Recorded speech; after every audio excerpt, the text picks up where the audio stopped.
It seems like moving roles is not quite the route to higher salaries as perhaps it once was.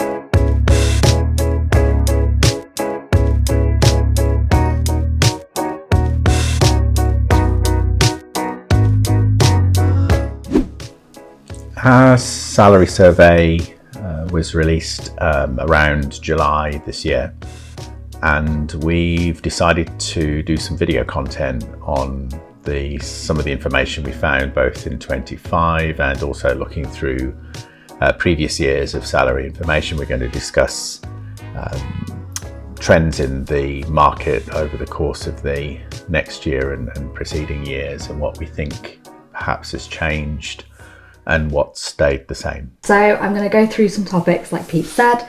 So starting off, we're going to look at, has loyalty become less valued or just less rewarded? Is moving still the best way to get a pay rise? So in 2012, respondents were asked how much of a salary increase they expected when moving roles or getting promoted. The average desired increase was 24.8%. In low mid-salary brackets, expectations exceeded this average, suggesting moving jobs was seen as a prime route to a raise. So from around 2019, these years indicate that salary increases within firms were modest, especially for mid-level attorneys. In a commentary we found from the 2024 salary survey, it says that salary increases often correlate with job movement, especially at 2 to 5 years PQE, where internal progression is slower than external opportunities. 2024 still shows that private practice salaries, particularly in high demand areas like electronics, grow significantly after moving firms. Have you got much to say about that? So what we found in the 25 survey is that we've not looked so much this year at what candidates desire by moving, but we have looked at what is potentially achievable by moving positions. And it seems like moving roles is not quite the route to higher salaries as perhaps it once was. And we've noticed as a trend that firms seem to be retaining people more. There are less positions because there are less gaps. People aren't moving roles as much. And I think some of the push points why candidates might move are not there at the moment. And certainly salary may be one of them, that if you're moving firms entirely for salary, you may only achieve a small to medium-sized increase, maybe, whereas in the past there were certainly firms that were behind trend and you would have achieved quite a significant increase by moving. I would still say that there are exceptions. At newly qualified level, in-house attorneys typically earn a fair bit less than private practice, but that reverses at different points in careers, and you can find in-house attorneys at higher levels earning more than their counterparts in private practice. But I certainly think moving to and from industry can still have an impact. But moving between practices, unless there's a particular spike in demand in a technical area, you're not going to notice huge increases from one firm to the next. So work-life balance is a really important topic these days, especially since the pandemic. So has there been a genuine shift in work-life balance in the IP sector specifically? So I've looked at the data, and based on the last 5 years, the answer is we've seen meaningful change, but it's still not a full transformation. In recent years, work-life balance has definitely become more of an expectation rather than a niche or a bonus, would you say? Yes, I think so. And you looked back past previous surveys, and what did you find? In previous surveys, we found that work-life balance seemed to be a really top priority, sometimes ranking above salary. Was this right? Yeah. So, for example, in 25, we had a few different criteria, and this was a question in relation to the importance of issues when evaluating a prospective employer. And work-life balance was listed as second, remote working third, flexible hours sixth, collaborative culture, which may be work-life balance, maybe more of a cultural issue, seventh, And then base salary was a slightly ahead of work-life balance at number one, but when you factor in all three of those other factors together, that would certainly mean that they are overall perhaps more important. But there are only very marginal differences between candidates of value putting base salary as their primary reason and work-life balance as their primary reason to move. So we think certainly for firms, it's increasingly important to have thought about work-life balance, and candidates are certainly prioritising it. Yeah. So I guess if we were to reword it, it'd be more flexibility is the top priority over everything. And we've seen a struggle with finding fully remote roles. I think that seems to be the one area that is still hard to come by. Do you think firms should be more open to remote roles, or is this just not really possible in the IP sector? I think remote roles certainly exist, and there are firms that hire people for remote positions, but it's certainly not the default. There's more of a demand for remote roles than there is supply. I think a lot of firms are still reluctant to have people working fully remotely. I think we've seen a growing confidence in people kind of, asking for the balance and support and work-life balance of flexibility and all that. I know I see a lot of posts on LinkedIn.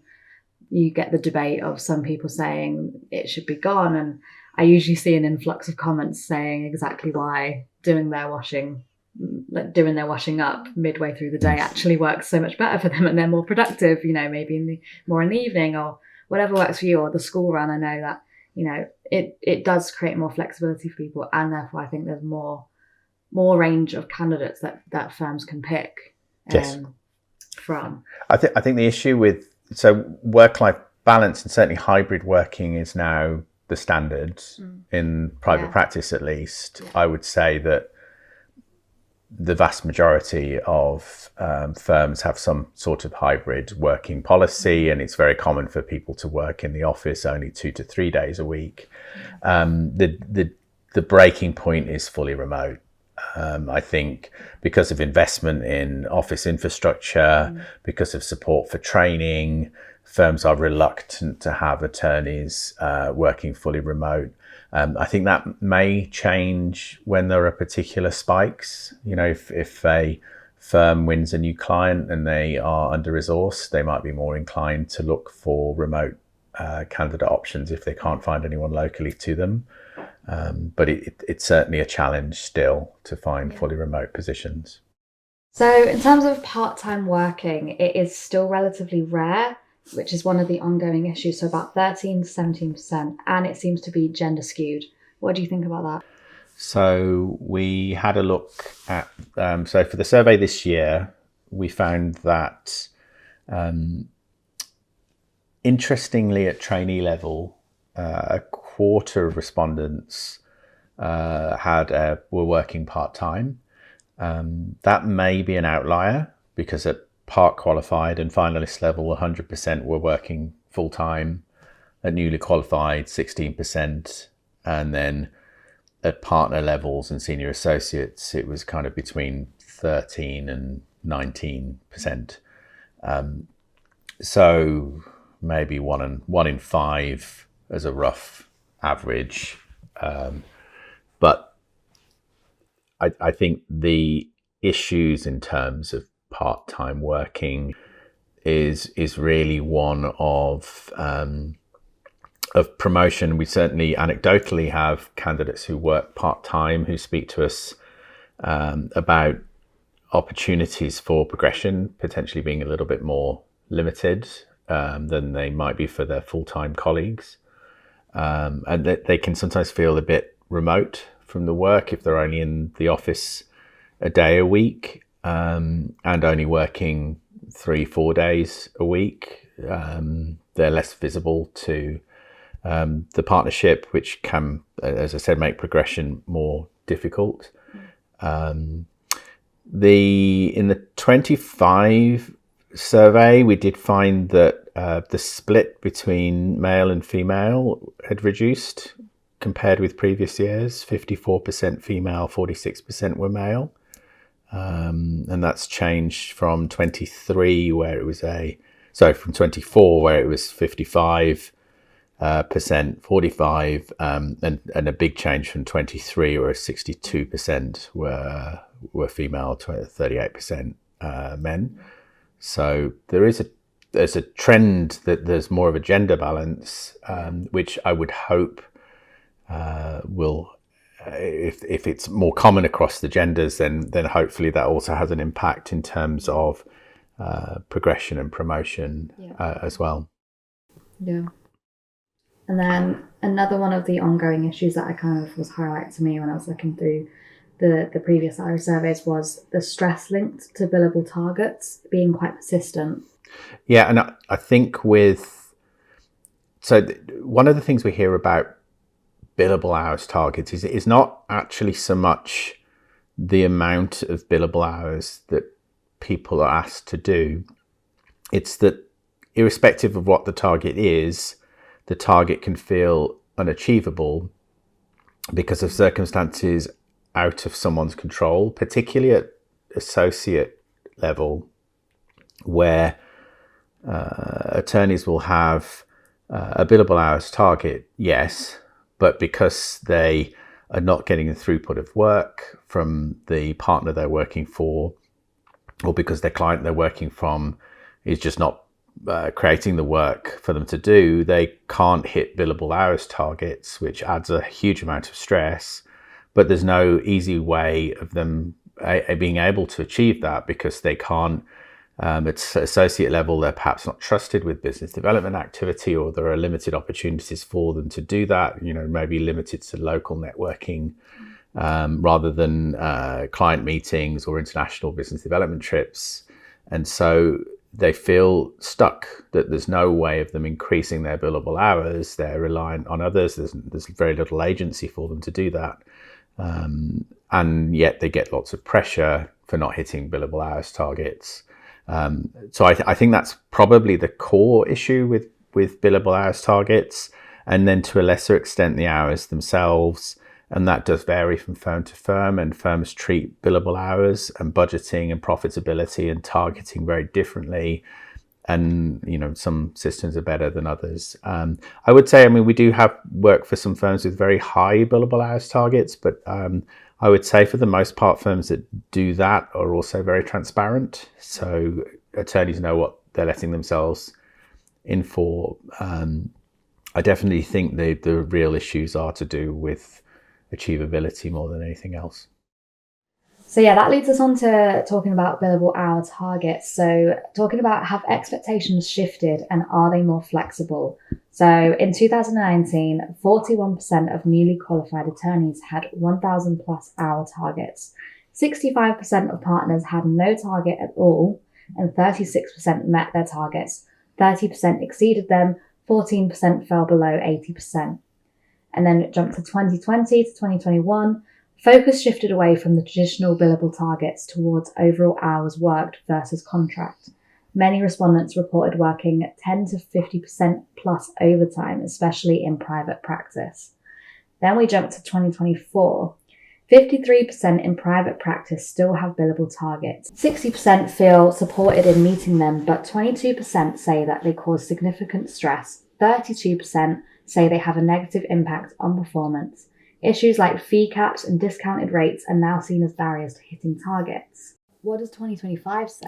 So in 25, 50% of respondents had a billable hours target. And then we looked at whether those were achievable, and it goes to an earlier topic we were discussing.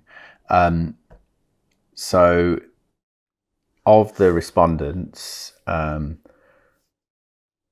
50% thought that targets were very achievable, and then the remaining 50% thought they were either somewhat or not achievable at all.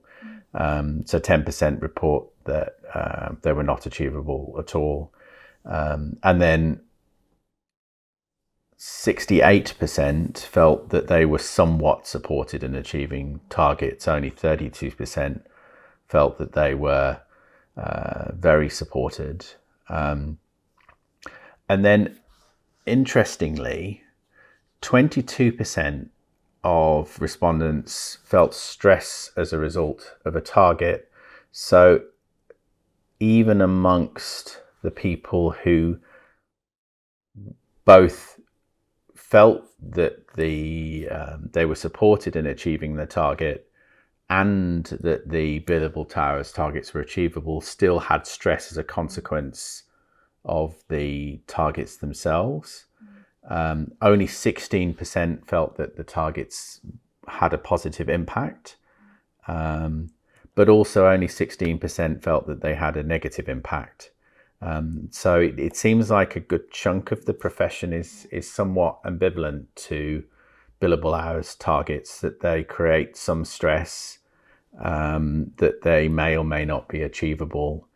But it doesn't appear for the majority that it's an undue stress. It's a workable stress, but there are certainly issues that some within the profession find them very difficult to achieve, and it may be for the reasons that we discussed earlier. Yes. So the next subject we're talking about is how have attitudes changed towards sabbaticals and parental leave? So in recent years, from around 2019, 29 to 37% of respondents have taken a career break of 2+ months. The most common reasons are around 40 to 61% have been maternity and paternity. Then we have sabbaticals, unemployment, or personal reasons. Breaks are overwhelmingly taken post-qualification, especially for parental leave. When it comes to sabbaticals, these remain relatively rare, but are more openly discussed as a work-life tool, especially among more senior professionals and part-time workers. And then when it comes to parental leave, in 2024, 81% of firms now offer the same parental policy to all employers. This is a clear shift towards equity. Some firms have been offering enhanced leave, for example, 100% pay for 12 to 26 weeks, and shared parental leave is being adopted, though not exactly widely. What is 2025 saying, and what do we think this year looks like? So I think there are, still overwhelmingly, the reason that people take time from work for an extended period is maternity. Yeah. That hasn't changed. It's 60% or so in the last survey. I think firms do put incentives on people to return to work reasonably quickly, and that can also have clawbacks. So if someone returns to work and gets an increase or back pay as a result, they have a period where they need to remain working for the firm. Otherwise that money will be clawed back. So it's certainly not a perfect situation. So I think in the broader economy, there is still an issue in relation to low take-up of paternity leave. I think a lot of people simply don't understand it or understand how it works. I think in many cases it's not practicable. And I think the overwhelming majority is still on the woman to take the majority of the time off. I certainly am aware of cases of fathers taking their allocated paternity leave, but certainly in terms of shared parental leave and splitting the year 6 months each, I've not heard of many instances of that within the profession so far.